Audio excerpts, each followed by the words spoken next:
everyone. Welcome back to the Guatemala Life and Culture podcast. It is episode 5, and today we're talking about education. I'm here with Dawn. And I am Jeff. And so let's go ahead and get into it. Education, this is something that it's interesting, and it kind of, again, like anything else, it's that thread we're continuing to pull through every episode it's all intertwined. And so today we're going to talk about what education looks like in Guatemala and then what it's like here. And I formerly worked in the school system, and Don currently works in the school system. So we'll have some stories there. Absolutely. So the first thing, Guatemala and its education system, it's still not great. It's one of those where the illiteracy rate is still very high. So 1 out of 4 people cannot read in Guatemala. 60% of the illiterate in Guatemala are the indigenous population we've been talking about. Female illiteracy is at 61%. Male illiteracy is at 32%. And these figures are from the Mayan Traditions Foundation. Yeah. Schools in Guatemala are typically underfunded, antiquated curriculum, gender inequality, overcrowded classrooms. So we'll get into that in a second, but I'd be remiss if I didn't go back to our Guatemalan history podcast briefly to say that, again, a lot of the adults did not receive any formal education during that 36-year-long civil war. And if you didn't listen to that episode, I do encourage you to go back and do so. So Guatemala, the education system there today, it's getting better, but it still has a lot of work to go. And in one of our recent trips, we traveled together, a group of us. 2019. 2019, right? Yeah. So it's been a few years. Just a few, yeah. But at that time, we visited an elementary or primary school in the village of Chesh. And when we were there, and this is not dissimilar to any really developing nation in the world. I know you've traveled a lot. I've traveled a lot. And no matter where you go, these kind of schools kind of are very, very similar in these developing areas. So what you'll see and what you see in these classrooms is you might have multiple grades per classroom with one teacher. Yeah. That's difficult. These classrooms are typically open-aired, and by open-aired, I don't mean like open roof, but cement walls, open windows, to where there's a lot of noise. It can be very difficult to hear, depending on where you are. In Guatemala, not so much because the climate's pretty temperate, but it can be hot, it can be cold. It's not climate controlled. But what you have is a lack of teachers. You have overcrowding of the classrooms, like we've mentioned, lack of furniture, lack of books, anything like that. Yes. And we have some visuals here of that visit that the school actually on their school Facebook account posted about our visit there. And when we were there, it never fails in any of these aldeas that, like we talked about before, they know Dover, they know New Philadelphia, they know Tuscarawas County. And when we visited here, typically, like what we're doing with this podcast, is we're presenting on Guatemalan culture, what life is like there. However, when we went there, one of the things that the teacher and the principal or director of the school wanted us to do the next time that we came down, but because of COVID and a lot of reasons we didn't get down back as soon as we would have liked, is to come back and present on Tuscarawas County, on Dover and New Philadelphia, show them pictures, where their families are located, what school's like here. So kind of the flip side of it all, which I thought was pretty cool, and hopefully we'll still get a chance to do someday. Yes.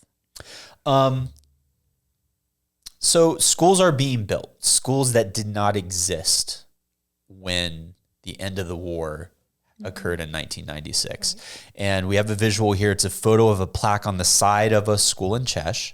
And the school was able to be built mainly because of money sent back, or remittances is what that called, sent back from people from that village that are here in Ohio. They work, they send part of their paychecks back And this school was able to be built because of that. And if you remember, if you were a good listener, I briefly mentioned as well that families were coming back after the war to land that wasn't theirs anymore, and they needed to kind of buy that back. So, and we'll get into this with the immigration episodes, but families never really wanted to leave Guatemala. Their heart is still there. And you can see that because they're trying to send money back from the States to be able to purchase their land back, to be able to build schools, to be able to build a community that they're proud of and that no one feels like they have to leave. Right. Yeah. But again, we'll get into the more details of that in future episodes. But for today, this school, this picture that you're seeing, this is a committee in the United States and a list of names that live here in Dover and New Philly, and a list of people from the Aldea of Chesh. And it's just really cool to see the names on there, and that this school, that these kids are able to now get an education where previously they couldn't, because their own community members are here in the States making that possible. So most of the schools in Guatemala are public. Guatemala, at the last check of the GDP, they only spent 3% on education. Within the schools, there's usually a lack of social services. So unlike here, you might have, reading specialists and social workers and teachers. Numerous other positions that help make a successful educational experience. Well, in Guatemala, typically you have a director and a teacher or two. So how is it structured? Guatemalan schools are structured differently than ours. And we have a graphic up here as well. But they do have a version of preschool. Then they have their kindergarten, which starts at age 6, which is primaria, which is pretty similar to ours.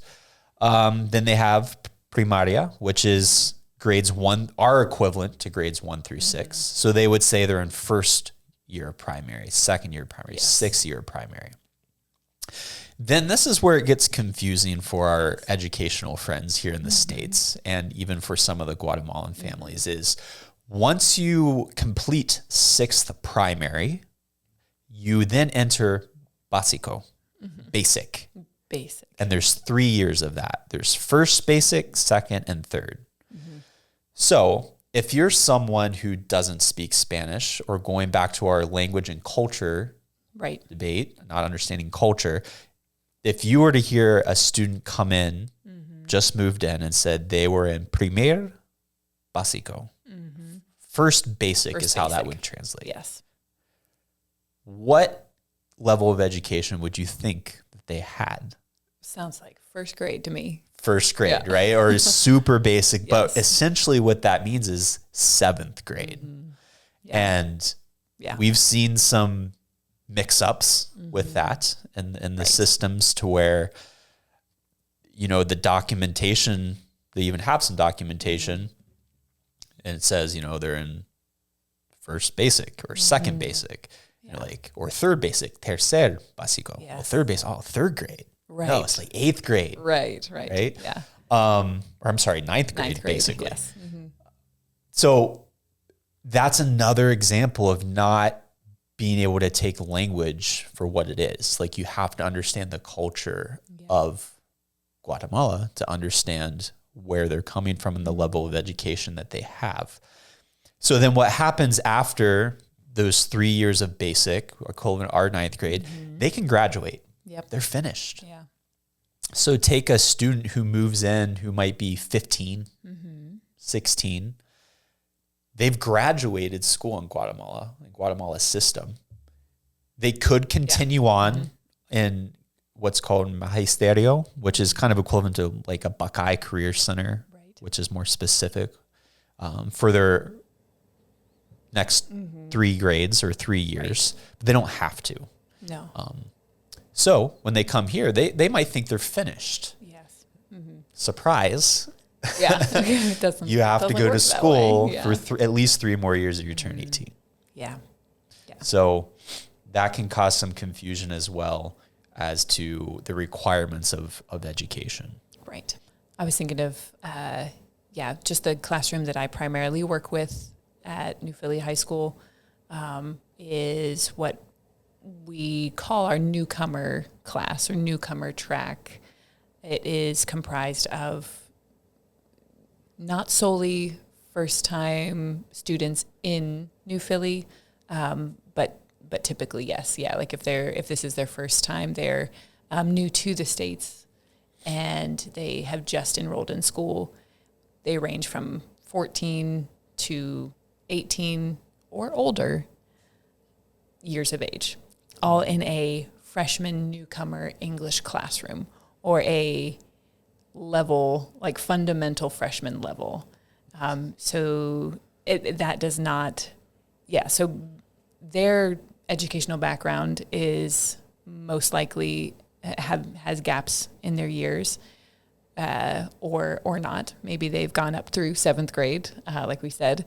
Or acronym. So typically, we have students that just come from a wide range of, they haven't had ongoing education since they were in preschool up until 8th grade, or, at whatever age that they're entering in. But based on they're put in the high school based on age, because, there could be some stipulations with putting a 16-year-old, in a 7th grade class, even if I was going to say, if you had education level isn't. Yes. Yeah, if you had a 16-year-old come and right. haven't had any formal education, right, you can't put them in a kindergarten class. No, so that's the whole purpose of yes, these exactly. newcomer programs, not just New Philly, but other school districts Absolutely. as well. Yeah. Made that possible. It's true. Yeah. Yeah. But it is a wide range. Yeah. And so when you're entering a fundamentals of math class, you do pre-testing and different things as much as you can at the beginning, but just the practical application of seeing how students excel in the beginning, and then you can be, teachers can be flexible and advocate for putting that student in a higher level, but sometimes it is just like we kind of, teachers do the best they can, or with this level of class, it's the best freshman level that it can be, because you might be dealing with a bunch of different years and gaps in education. Yeah, and that can be a tough challenge. And we're going to get more into what this actually looks like, because I think a lot of people in the community don't understand really what that looks like from an there's a lot of misunderstandings, and we're going to debunk some other myths with that here today.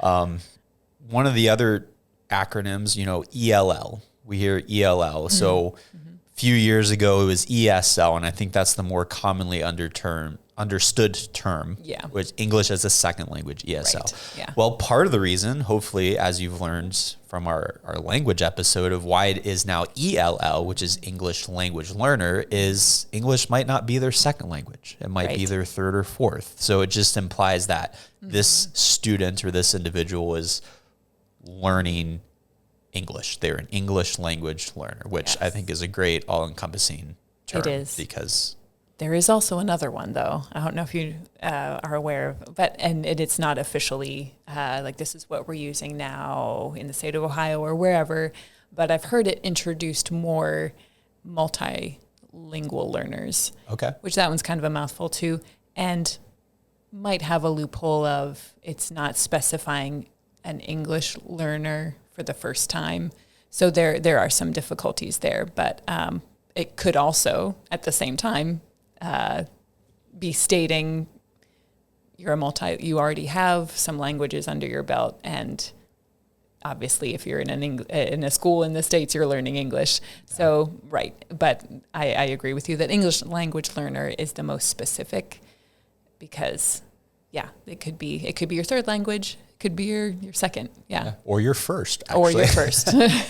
So let's start to kind of clear up some myths here.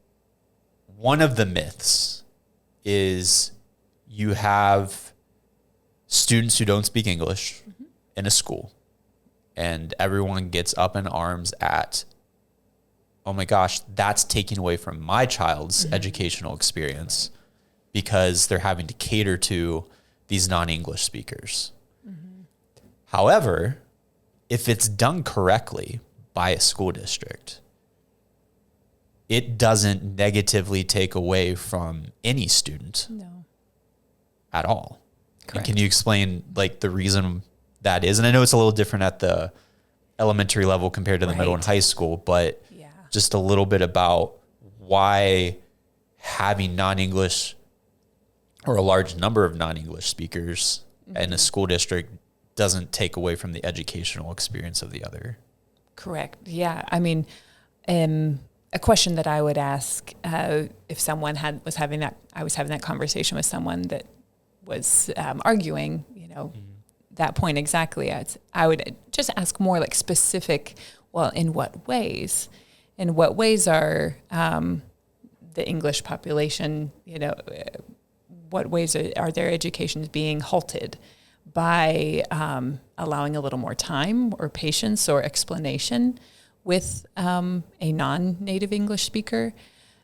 So, as far as resources go, I mean, it's just, unfortunately, as far as interpreters go, there's just not enough of us that exist, and just very underpaid group of individuals. It is true. Yes, thank you. Not just education, but no, in general. But so we just really it's not even possible if we wanted to have an interpreter in multiple classes in the high school alone, in the middle school, and to sit down next to a student and interpret everything all the time.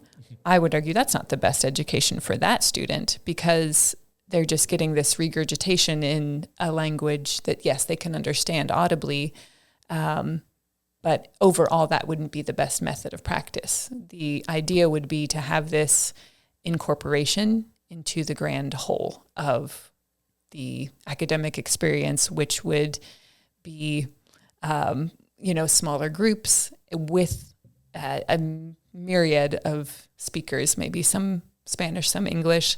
I've seen students who excel at assisting teachers because they are bilingual or multilingual, and they are devoting more time to assisting their fellow classmates by explaining, say, in a health class, and this is exactly where I've seen it take place.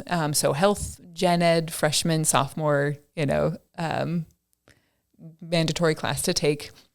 You're talking about different diseases or mental health issues, and it involves a lot of projects. So students make different slideshows and they just look up information, or they'll often create like a broadcast or a little TV promo, and they work a lot in groups or individually.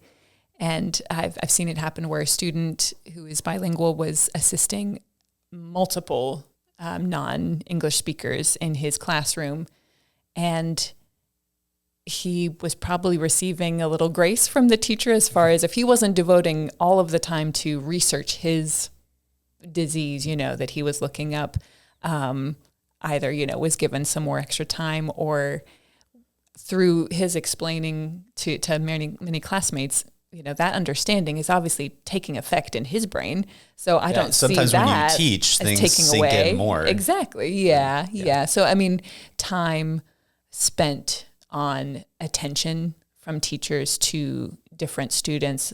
I mean, I can understand where someone could, be arguing that point, that is the taking away. However, I would also... But you don't, sorry, just pause right there. But you're not having someone, and I think this is what is in some people's heads, is you don't have an interpreter standing up front.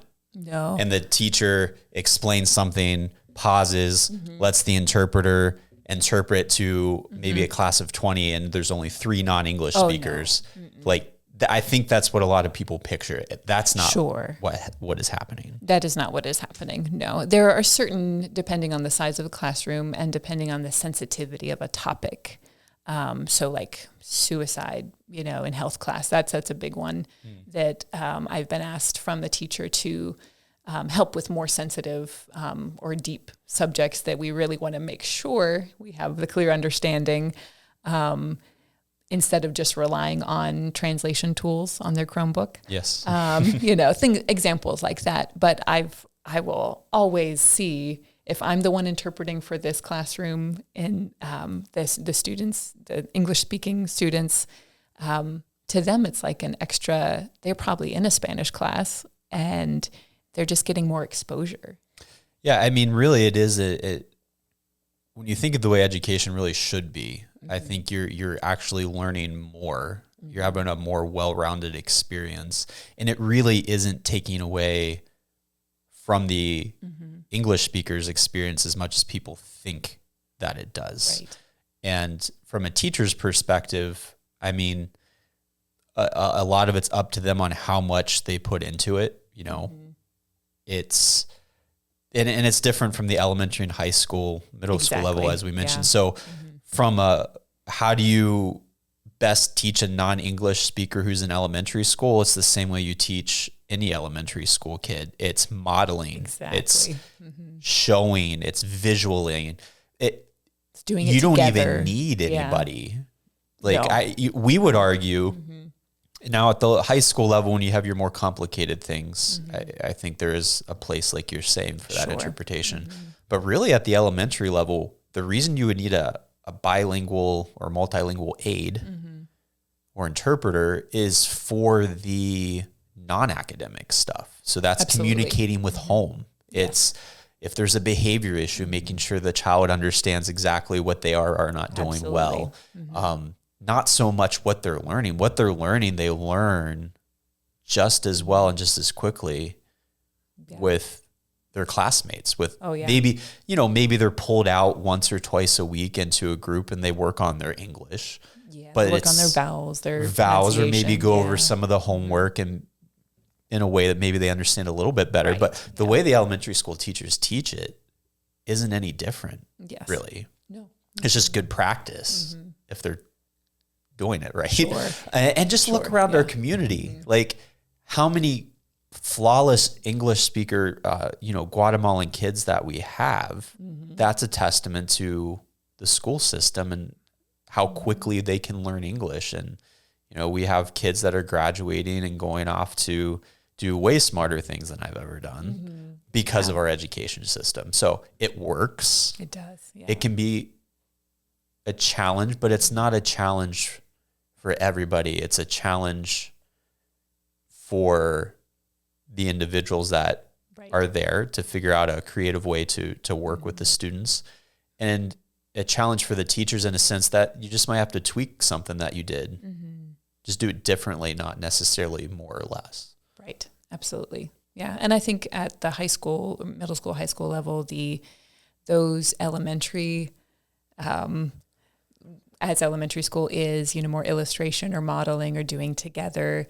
All of those methods are highly encouraged to just not forget at the high school level. Like, you do have visuals and you have, plenty of stuff like that that's interactive, but that's the best advice that I would have to give. If you don't have access to an interpreter as far as, speaking, this is what we're doing, model it, give simple examples, and start there. And then you can always build on that.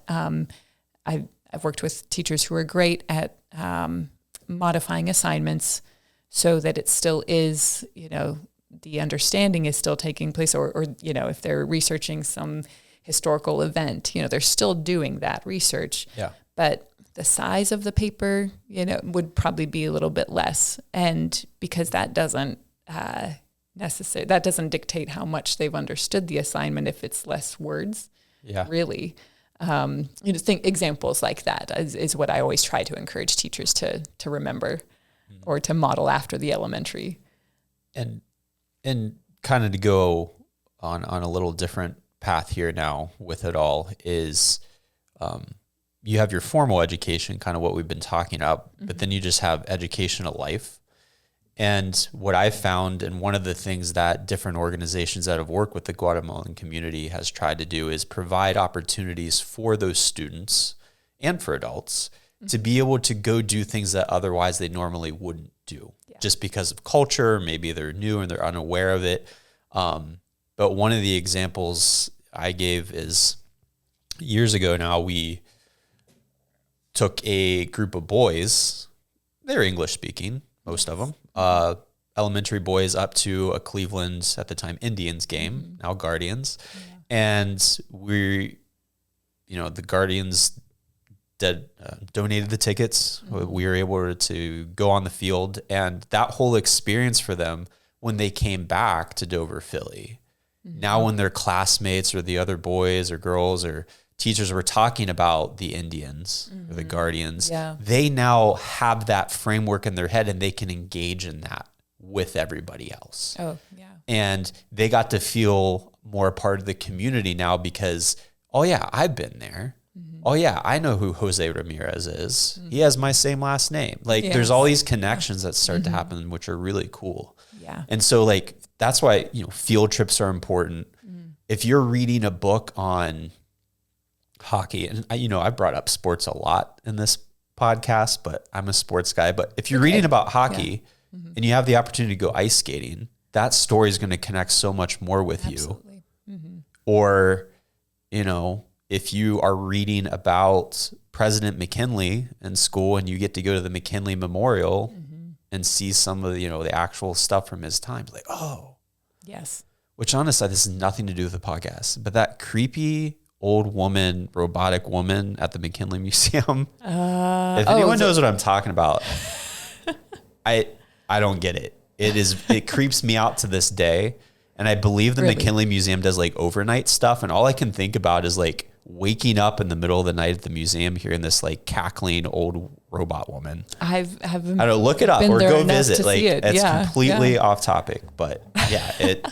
Well, stemming from field trips, something new that happened last semester or in the spring was I was able to go. This wasn't set up by the school, by the high school, but it was promoted where an organization or a group of students from OSU were inviting, because some of these students are from Dover community, our area, and they basically started this group that was all about creating awareness for Latino students, bilingual students, or just students from the area who come from Hispanic or Latino background, to be able just to have a campus visit of Ohio State and see that's a huge university, like renowned, just like to hear about. So it could just be a tourist thing, here, you can come see the campus. And when you talk about universities or college, sure, that's not the only one to say this is what they're all like.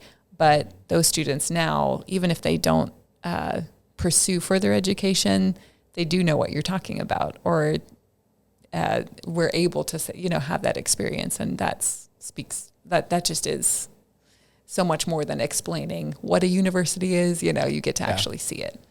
And so one of the other things, and this is kind of circling back, you just talked about university, now we're kind of going back to the preschool age, Head Start age. The other, talking about younger kids, and there's a lot of programs. I shouldn't say a lot. There's a few programs in our community that have volunteers, whether they're high school aged or adults, that are volunteering to work with the ELL students and kind of give them tutoring or homework help, which is really cool. And just recently, at one of our get-togethers, we heard a story, which I think it would be really cool to potentially have the two of these individuals on as guests to kind of tell their version of it all. But a young lady who received a volunteer tutor from the community when she was young elementary school, and this lady tutored her for years. I don't know how long exactly, but now this young lady is working at a facility where her tutor needs some rehab, physical rehab. Yeah. And this young lady is now going to be her physical therapist. That's so cool. So it goes from this woman investing her time in this young ELL student to now that student has become her physical therapist. And what made it even more cool is this lady is this student's first patient. And so I think it's just really cool to show. That's cool. and we'll start to wrap up this episode at this, is there can be a lot of negativity.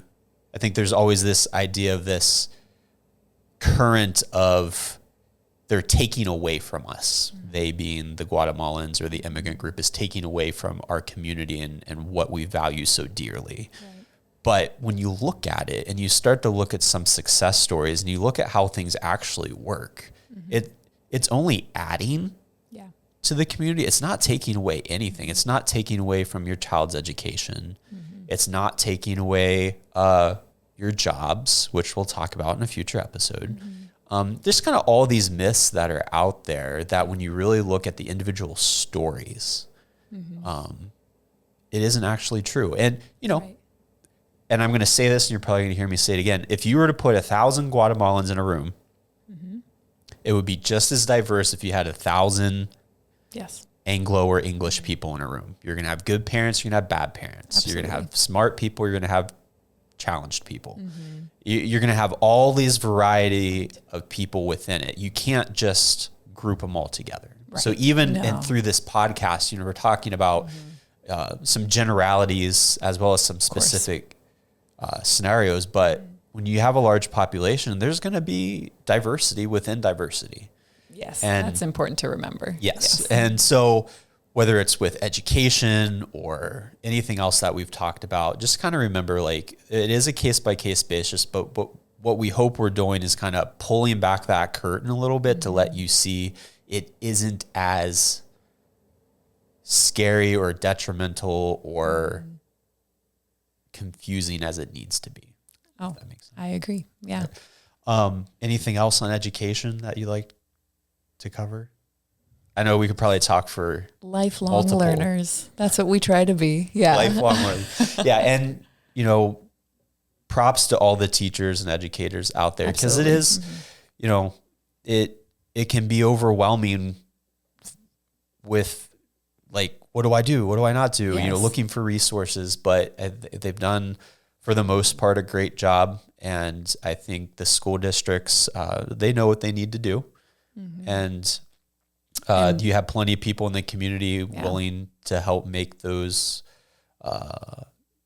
goals obtainable. Yeah. And last thing I'll say is, like, building relationships. And it's probably cliche, but it just with in education in general, you know, building a relationship or rapport with your students goes so much further than just, you know, giving all this information without relationship. And when done the right way, that's what's going to be remembered. The passion of the teacher to care for you as a student, to listen to you, just to take a few more minutes out of your time, have that patience, have that listening ear. Even if you don't understand, you're trying to understand. You're showing them that, you know, they're important and you're in their corner. That speaks volumes. And hopefully those lifelong lessons of how to be decent human beings will go further than just the content that you're giving them. Absolutely. And in our world today, you know, it, like it or not, it is a diverse world. And if you really want to do anything of meaning, you're going to have to learn how to work with people of other backgrounds, other belief systems that are different. And what better way than in our schools today to get a head start on that experience. And I'll end it with this. I think I've heard people mention this as well. One of the cool things about being in the elementary schools is they don't see the skin color as much as you might as an adult. Like, it's there. Yeah. But to them, oh, that's just Jose. Yep. Oh, that's just Maria. That's what it is. It has nothing to do with any of the negative things that we see until that is learned later on. So we hope you've enjoyed this episode on education. Again, just there's so much that we could have done beyond what we've talked about. But if you do have more questions, if you'd like to have further conversations on really anything that we talked about, please, our information is linked to this episode, and we just encourage you to reach out. We thank you for taking the time to hopefully learn a few more things about our Guatemalan neighbors, and we look forward to seeing you in the next episode.